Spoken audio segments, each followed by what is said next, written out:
সংসার জীবনের একটা কমন বিষয় হচ্ছে ঝগড়া। ঝগড়া প্রত্যেকটা সংসারে থাকবেই, এটা স্বাভাবিক। কিন্তু ঝগড়ার জন্য যেন বেডরুম আলাদা না হয়। ঝগড়ার সময় মনে রাখবেন, আপনি যে ইস্যু নিয়ে ঝগড়া করছেন সেই ইস্যু অবশ্যই আপনার স্বামী অথবা আপনার স্ত্রীর থেকে বড় কিছু নয়।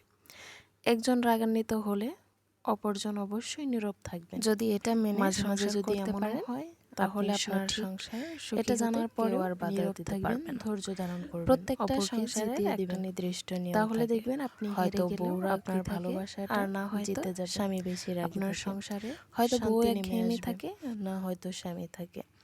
যে এরকম হবে অপরজনের উচিত অবশ্যই তাকে ছাড় দেওয়া। আল্লাহ এমন করে সংসার দেননি যে দুজনের মন মানসিকতা এক থাকবে। দুইটা মানুষ ভিন্ন, দুজন মানুষের চাহিদাও ভিন্ন। দুইজন মানুষের চাহিদা দুই রকম হবে, এটা স্বাভাবিক। কিন্তু আমরা যদি একজন অপরজনকে ছেড়ে দেই তাহলে আমরা অবশ্যই সুখী হতে